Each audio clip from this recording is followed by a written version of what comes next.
So it would see the aether flow once more. The call. We have the requisite consent. 'Tis time to put Nama's power to use. If the aether flows as planned, all that remains is to have the ironworks engineers do their work at the ruins. Come, let us return to the House of the Crooked Coin. House of the Crooked Coin.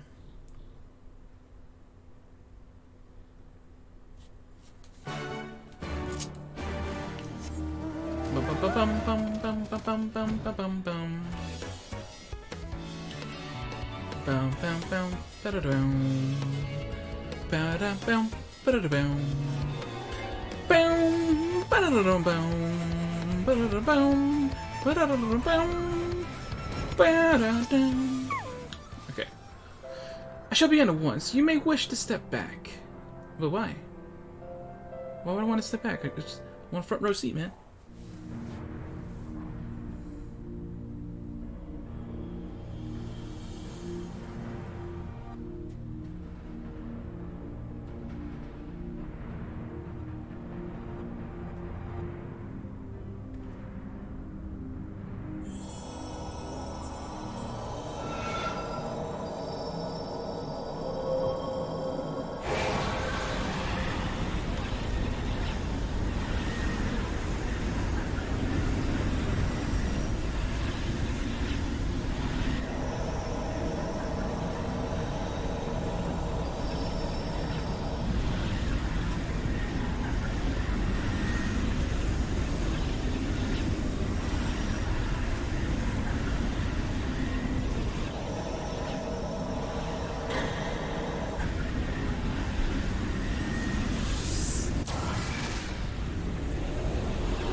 I think you did it. I think you did it. Did it work?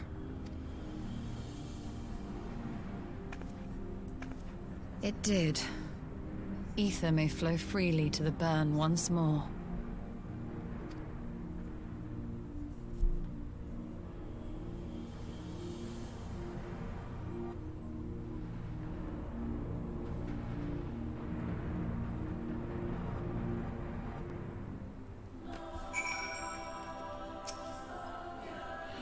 I do not pretend to understand what you did, Yastola, but you did it!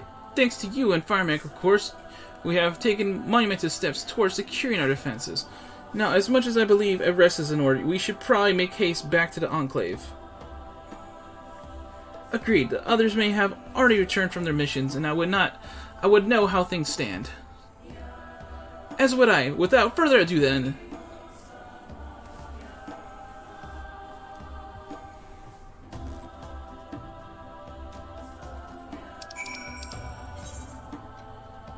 Right, the Kincon.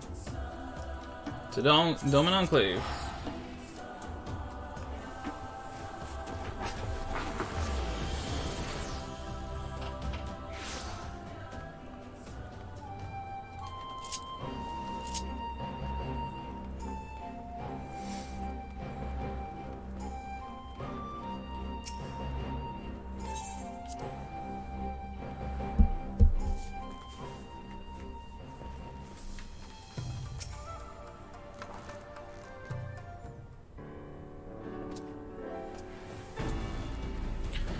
Judging by your triumphant expressions, I take it all went well on the Azim step?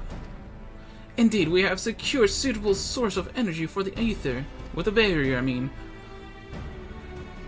Good. Tatar and I have commissioned Garland Ironworks to ensure that the field generators function as they should. A team of engineers stand ready to set out for the burn at a moment's notice. You need only say the word. I thank you for engaging their services on our behalf. The minutiae of the arrangement you may leave to me. Minutiae,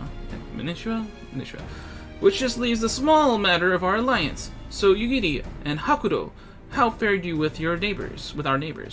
My lord, all the factions we approach are in agreement with that the Empire poses a threat, and many responded positively to talk of an alliance, from Higashi to Suino Satu.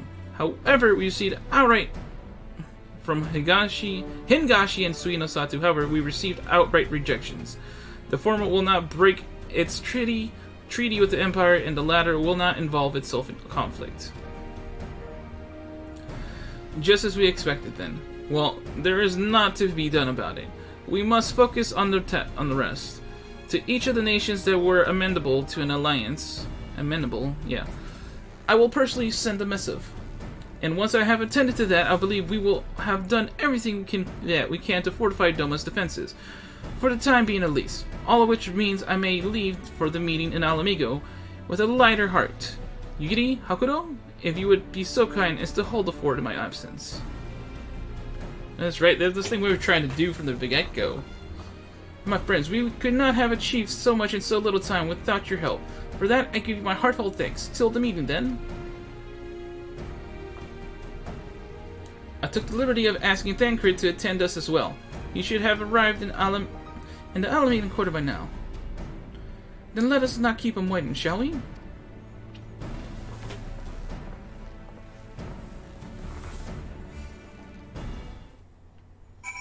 To the Alamedan Quarter!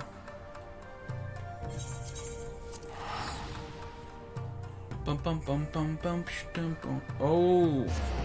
The name of this quest makes me think something's gonna happen here. I mean, I can't say what exactly. I mean, obviously something's gonna happen. But the specific thing I'm thinking about. Whoa, whoa, whoa.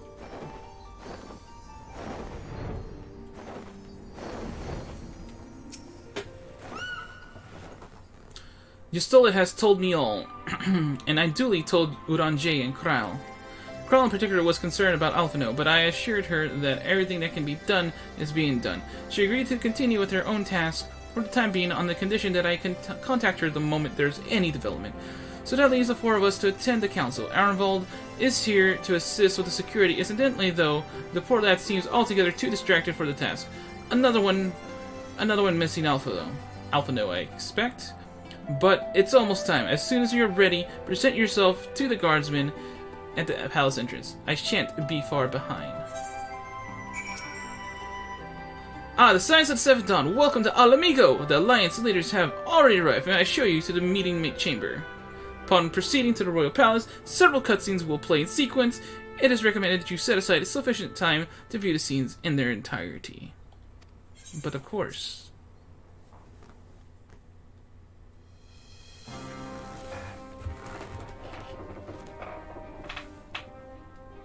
Mistress Lys, Commander Aldin, it gives me great pleasure to formally welcome the city-state of Alamigo to the Eorzean Alliance. The pleasure is ours, Your Grace. I know I speak for all Alamegans when I say that we are glad of this chance to stand with our comrades of the Alliance. And we, for our part, are glad indeed to be able to welcome friends both old and new.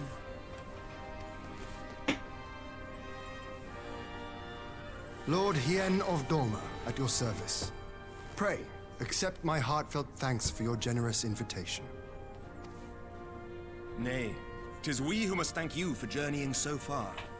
And 'twould be remiss of me not to acknowledge the part the Scions of the Seventh Dawn have played in bringing all of us together. In times of great unrest, you and yours have been our constant companions, without whom we would not be here. With apologies to Lord Hien and Mistress Alize, it occurs to me that we have not gathered in this way since that fateful day in Uldar. The day I lost my arm and my freedom. As I lay in my cell, never did I dream that I would one day be given the chance to represent my homeland at this council. I would not even be alive had you not plucked me from the jaws of death. You, Yugiri, and Alphino. Would that the lad could be with us.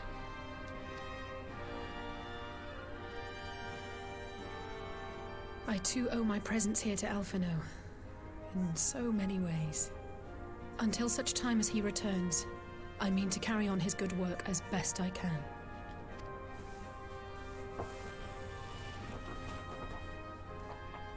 Friends, let us leave the past in the past and turn our eyes to the future. My Lord Hien, pray, tell us how things stand in the east.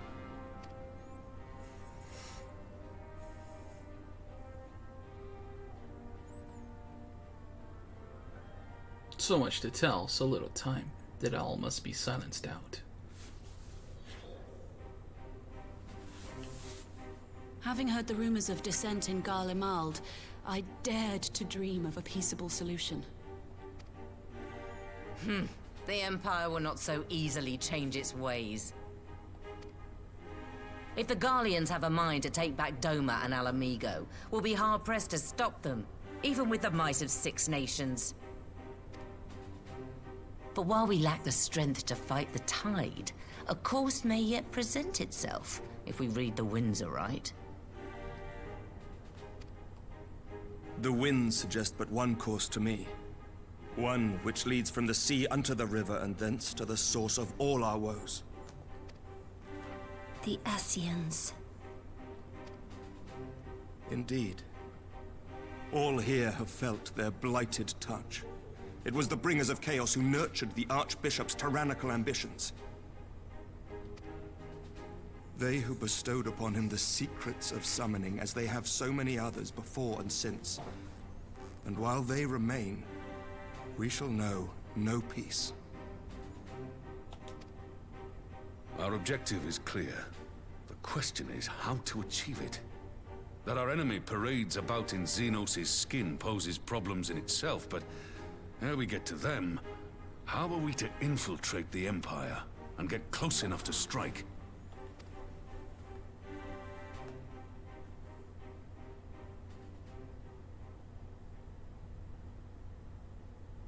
While I see the wisdom in targeting the Ascians, an assassination attempt on Garlean soil would do little to aid our cause, even were it to succeed. It's time we used our enemy's preferred tactic: subterfuge. You have an idea? Speak your mind, Master Thancred. None here know the enemy better than the Scions, and you mayhap best of all. Whatever it is you propose, we will give it fair hearing. On that you have my word. Very well, Admiral. My proposal is thus. We dispatch the shinobi to Imperial territory. There, they sow the rumor that the Crown Prince perished in the battle for Alamigo, and that the man parading around is in fact a corpse inhabited by a servant of darkness.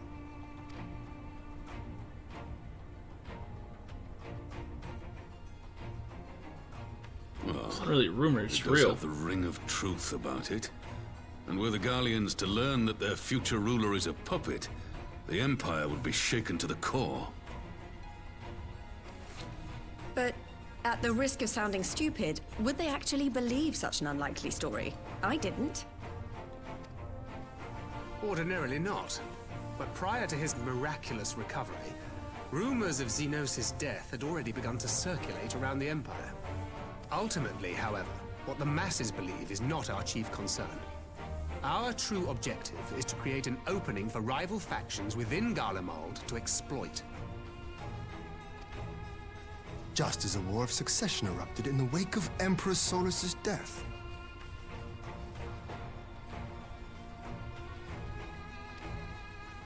A war which raged until but recently, plunging the Imperial House into disarray as nephew and uncle grappled for the throne. It is no coincidence that one of Varus's first acts as Emperor was to name Xenos heir apparent, family feuds being so tiresome when armies are involved. Not all welcomed his choice of successor, however. There is no shortage of individuals who aspire to the throne, who would jump at any chance to seize power. The news that Xenos is not only dead, but a puppet to diabolical forces, would be too enticing to ignore. The Empire would not be quick to recover from a second war of succession. I am no stranger to infiltrating Imperial territory. With a team of operatives gathered from among the Alliance's finest, The plan should have a reasonable chance of success. Doma already has shinobi in place throughout the provinces. We stand ready to act, and act we must. What say you all?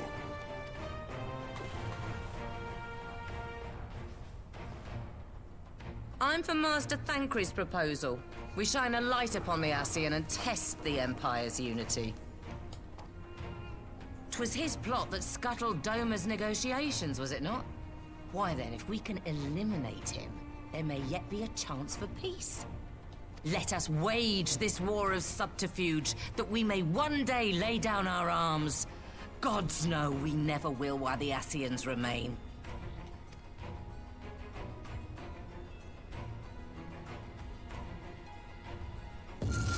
Oh, there it is. There it is.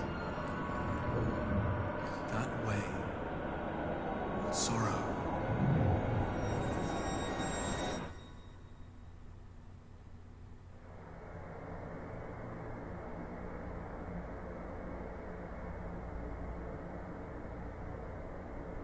History must be changed. Who is this? Ahead looms a calamity. Ahead looms light, expunging all form and life. Twin dooms only you can forestall. Only you.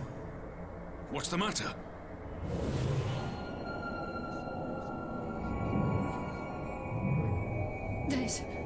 There's a voice! Spies in our midst? Nay, I sense no such presence. Let expanse contract. Eon become instant. Throw wide the gates that we may pass.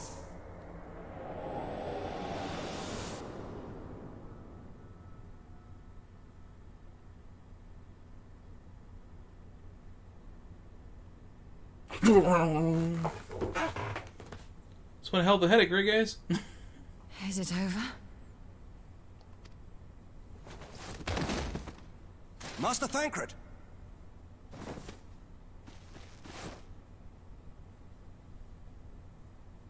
12 for Fend.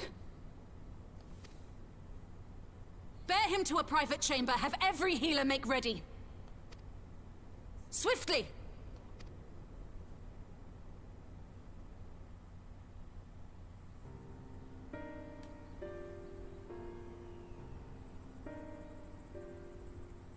Master Thancred remains in slumber.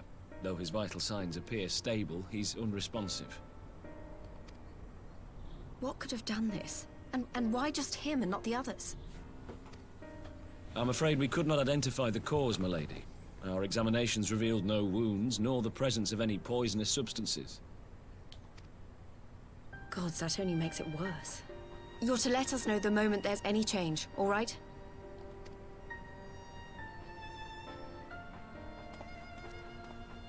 Oh, that's a music I hear a lot. Thank you for coming. Knowing Thancred, he would apologize for being otherwise engaged at so crucial a juncture.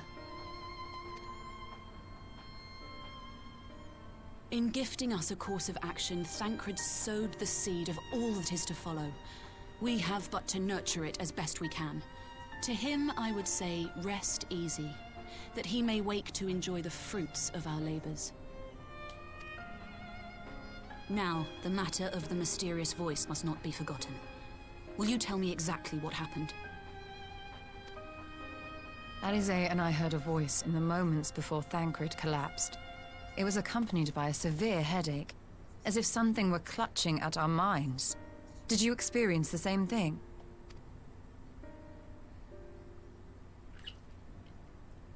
So, in between the voice and the pain, you felt as if you were somewhere else entirely?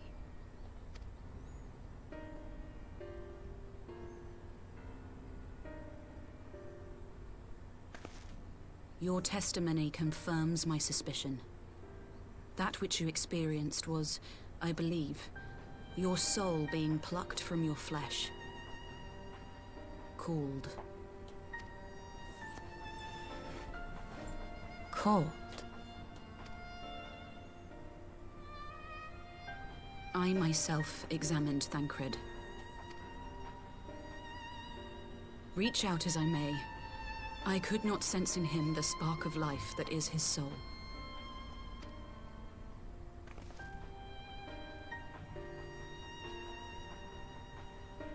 That Thancred alone was stricken so is likely due to his heightened sensitivity to the effects of ether. A consequence of his prior possession by the Ascian La Hebrea.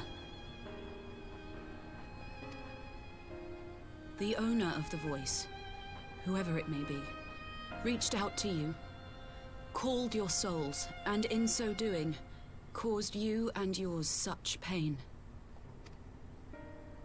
But if that's true, where exactly are we being called to? I know not. Yet one thing is plain. Whoever waits for you on the other side is possessed of a power unlike any I have ever known.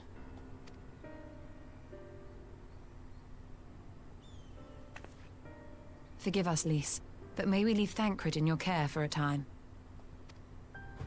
As if you had to ask. I may not be a scion anymore, but I'm no less a friend. Don't worry. I'll see to it that Thancred's well looked after. Just focus on solving this mystery, all right? Thank you, Lys. As the Elder Seedseer says, 'tis no ordinary individual we are dealing with. Nor can we discount the possibility of Ascian involvement. Whoever or whatever is behind this, the sooner we find out, the better.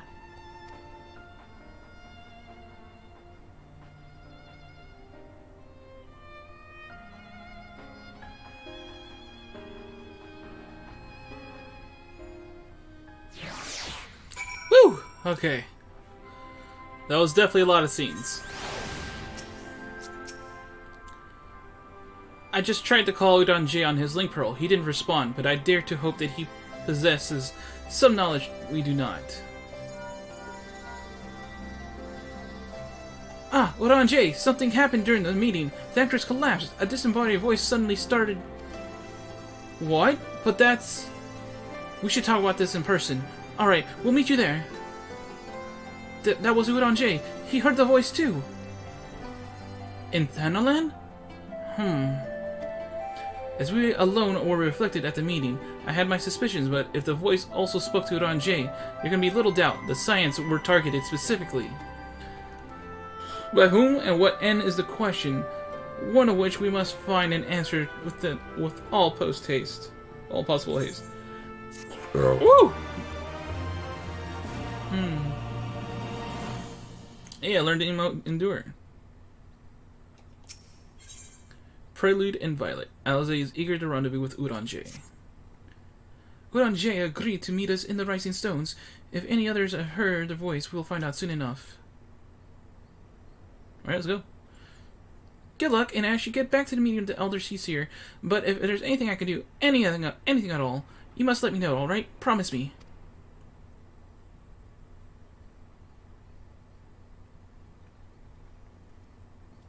Right, let's be on the way.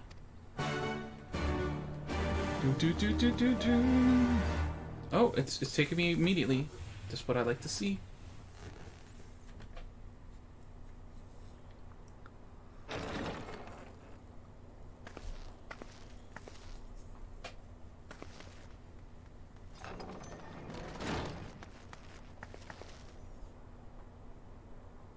Urianger! Gods, it's good to see you.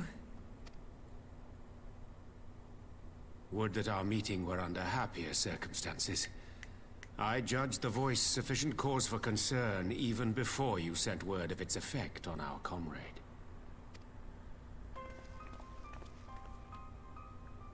You heard it too, then? Aye. And all but certainly at the selfsame instant.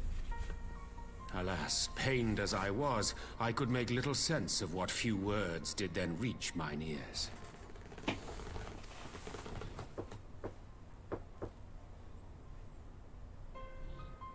Who do you think is responsible? Could this be the Ascians doing? That I cannot say. Not when so little is known. Ere I indulge in speculation, I would examine Thancred with mine own eyes. To Alamigo, then, without further delay. One other thing. During my visit to the Far East, I observed a strange phenomenon. Thou referrest, I presume, to the localized reduction in etheric density. Well, that spares me the trouble of an explanation. Yes, I noted precisely that at two apparently unconnected locations. I take it the phenomenon is not limited to the Far East. Indeed not. Of late, our agents charged with surveilling the beast tribes have spoken of little else. In every corner of the realm, they tell of places in which the ether hath grown thin. Naturally, my suspicions first turned to primal activity, but the areas thus affected betray no evidence of summoning. I must confess to being quite perplexed. If the same phenomenon is being observed in multiple locations on opposite sides of the world, we may safely discount regional factors. Needless to say, this warrants further investigation. Indeed, I shall make it my task to...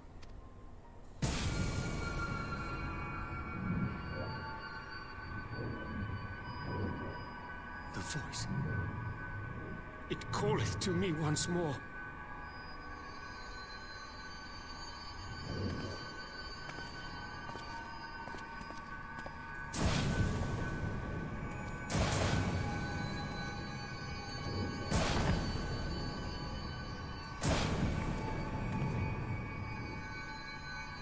I hear it too.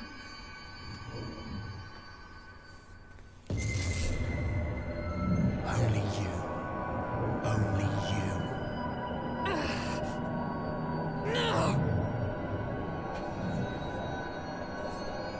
Ishtola! Urianger! Throw wide the gates.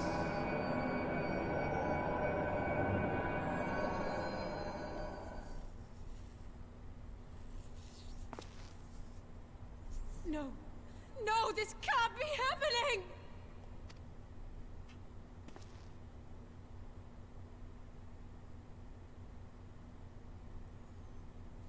Y'shtola!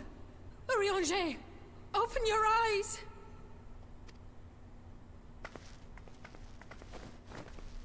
Open your eyes, I beg you! Say something! Anything! Not again. Please, not again.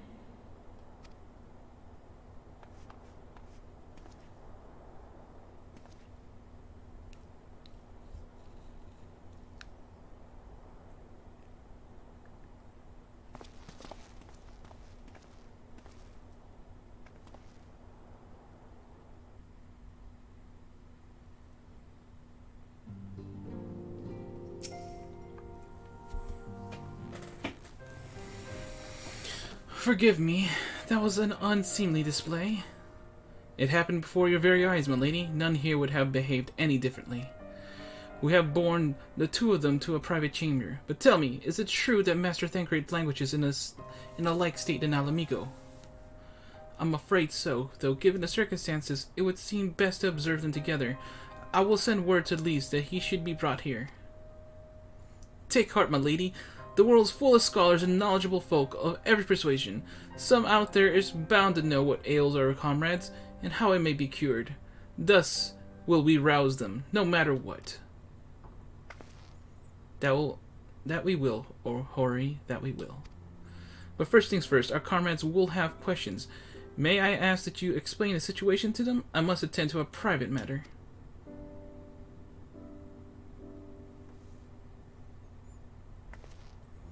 Oh, I promised I'd visit someone in Limsa Lominsa. He's been waiting at Maelstrom Command for a while now. You know, you should come along too. I think he'd be glad to see you.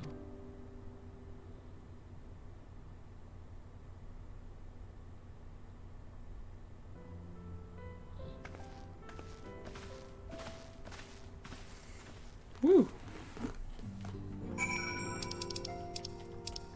You're getting Maelstrom command going to Limbs and Laments out of nowhere all of a sudden.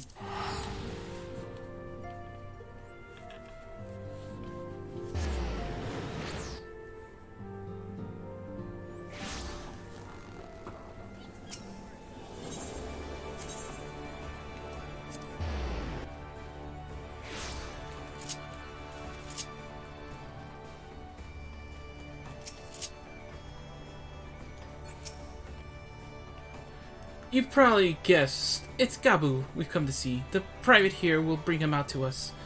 Ever since the Maelstrom took him in, I've tried to visit as often as I can, and after what befell our friends, I was taken by the urge to visit again. It's difficult to explain.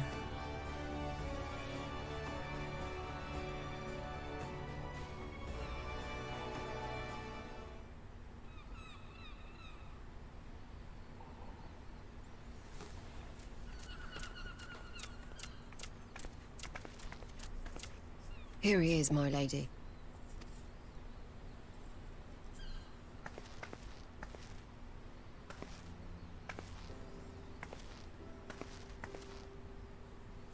Gabu, it's been too long. Gabu. I'm afraid there's been no change. If he can see or hear us, he has given no sign. I see. You're still fighting. I'm proud of you.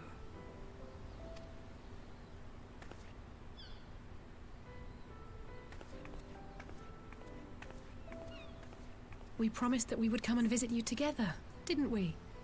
Alphino and I. I'm sorry that we haven't managed that yet. You know, with the three of us like this, does it not remind you of that night? Of the stars beyond count twinkling in the heavens? I was feeling pretty low back then. Powerless.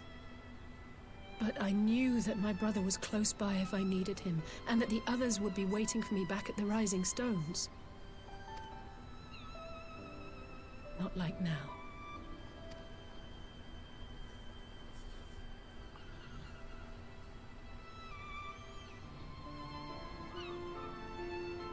I've seen my share of trouble since coming to Eorzea. Been reminded again and again of my limitations, of how little I can change about this world. And I've come to know the sorrow of parting all too well.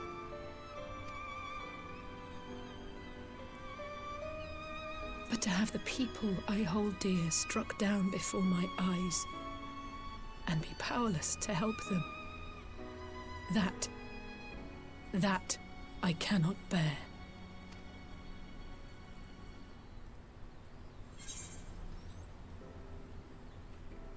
You still have me?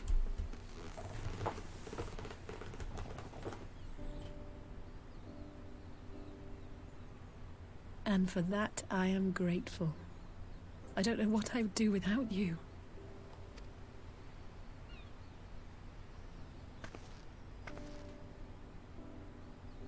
Well, that's more than enough brooding for one day. Come on. We have friends to save.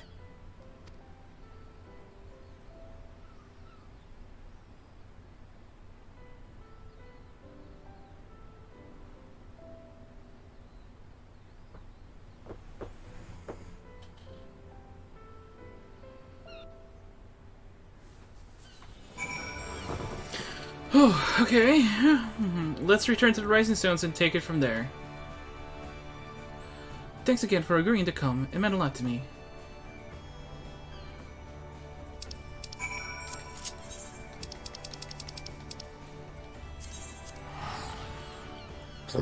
Oh gosh. Oh gosh.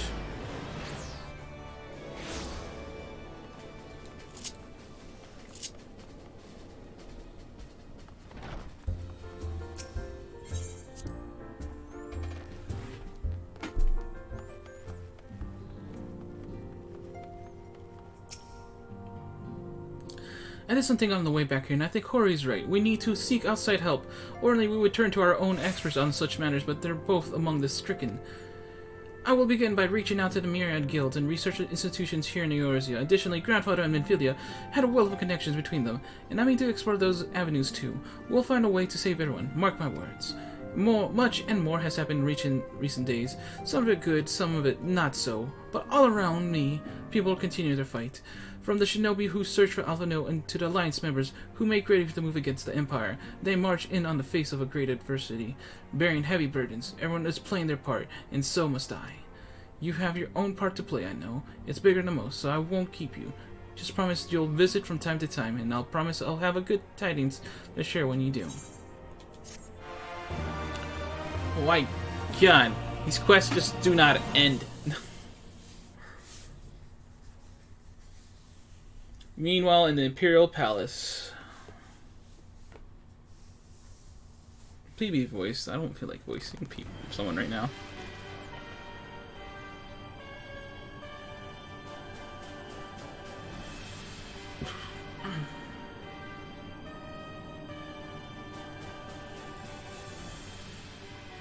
The Populares no longer present an obstacle. Now is the time to bring the Empire's might to bear. A word from your Radiance is all it takes. But one word, and the Imperial army will fall upon Alamigo as a pack of bloodthirsty wolves and tear that feeble nation apart.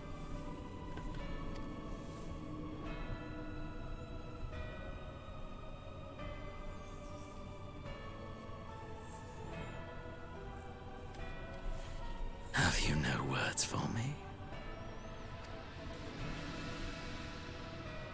Despite the lengths I go to, an emissary playing the part of a fool.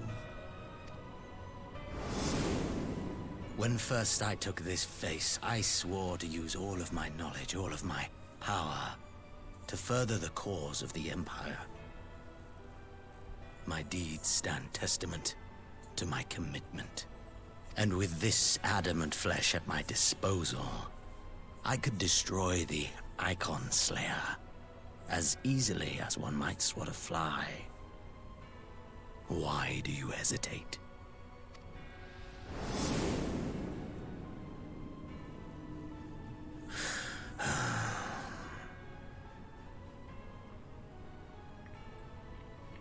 Our enemy is resourceful. Though victory is certain now, it will not remain so indefinitely. Deliberate if you must, but be quick about it. We'll speak again when you have unburdened yourself of doubt. Until then, I take my leave. Father.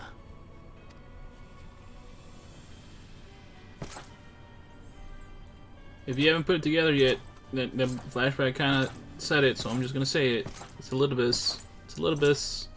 It's a little bit.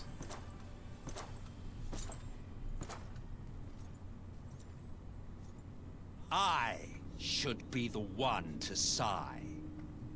New character alert. I played my part to perfection.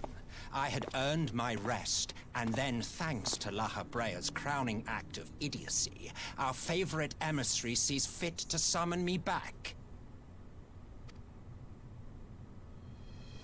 Elidibus was ever a warrior. A most tiresome trait, would you not agree?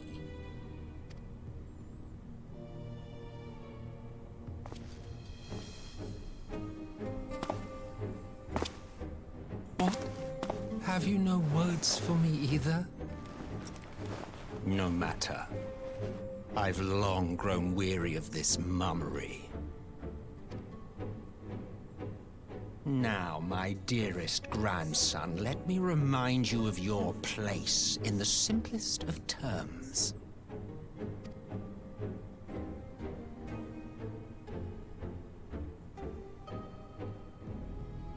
You do not make judgments, you administer them. Swiftly and to the letter. Naught else is your concern?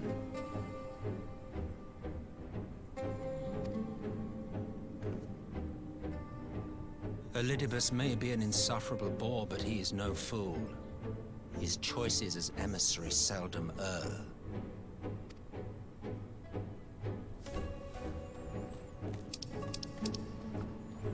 If aught threatens the balance twixt light and dark, it falls to you to remove it.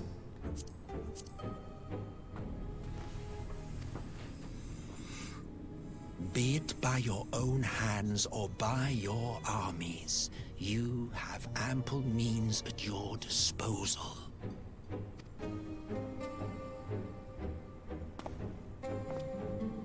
That is why this empire exists, why I built it. Oh dear, have I touched a nerve? You always were an easy one to read. I pity you, I do.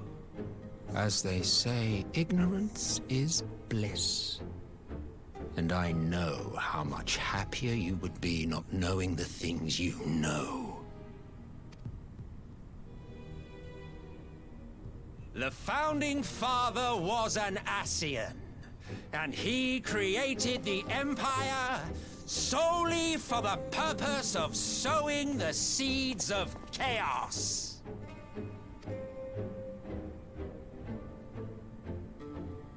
Don't take it personally. I merely do my duty. To bring about a calamity requires no small amount of power, and there is no surer way to obtain such power than by collecting powerful pawns. To that end, I have labored long and hard, and I must say I am quite pleased with my handiwork, paltry though it seems in comparison to Alag.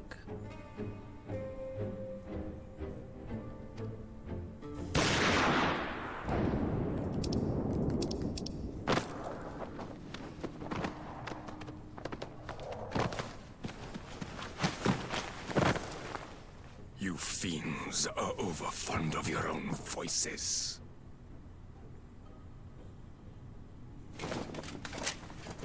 Mark me, Ascian. Man is the master of his own destiny.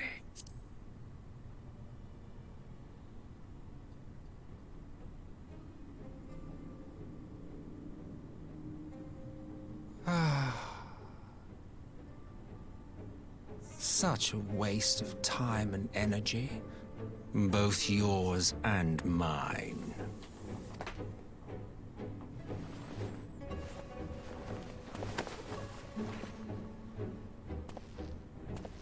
Lest you forget you are Emperor now. If you wish to spout drivel about man's destiny, save it for the masses. It will serve to give them a sense of purpose, and you pliant pieces for the game.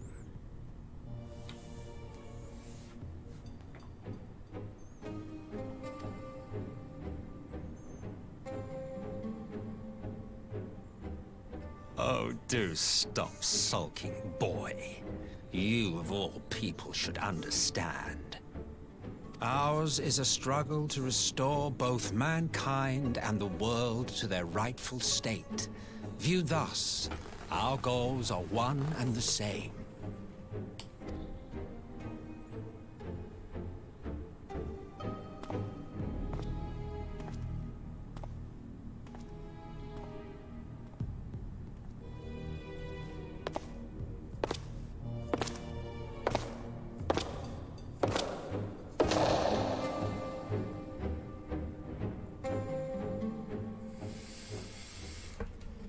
Oh my god. Meanwhile, at a resistance encampment somewhere in the Empire, oh my god, it won't stop.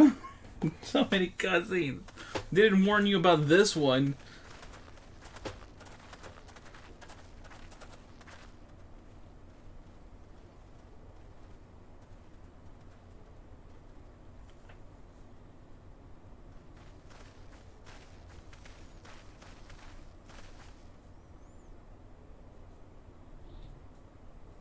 What in the world? I didn't voice this one, of course not.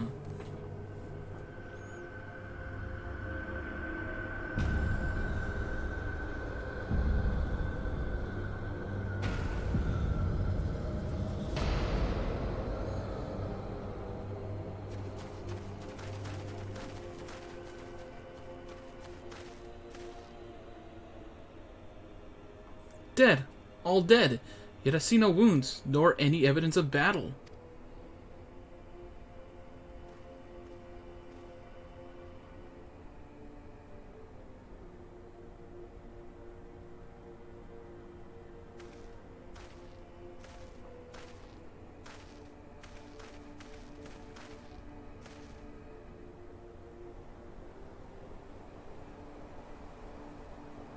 Damn them.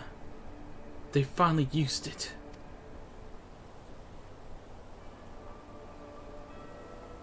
The Empire developed an alchemical weapon in Garabania.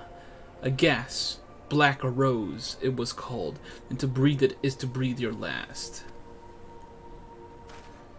And that did this? I thought the project abandoned, and its vile fruit destroyed, but naught else could have wrought such an atrocity.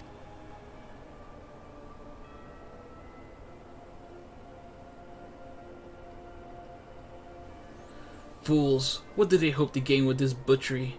Can they not see that our rule, won through terror, will not endure? How many more provinces must they lose?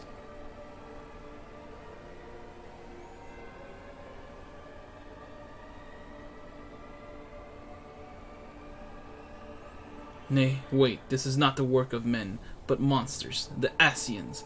It cannot be a coincidence that their trail led us here. Their objective was never to rule, but to sow strife and discord.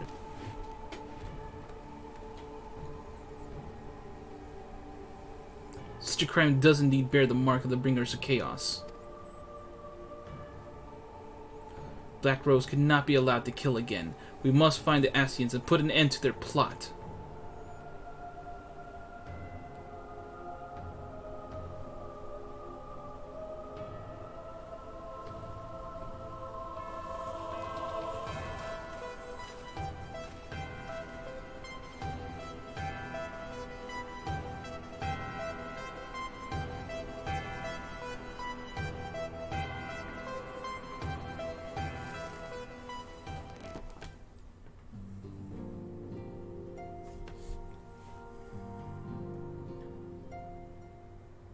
Really? Did it just end the freaking... Okay. Alright, well that ended the patch. So, this is Firemac saying, Toodles, see you next time.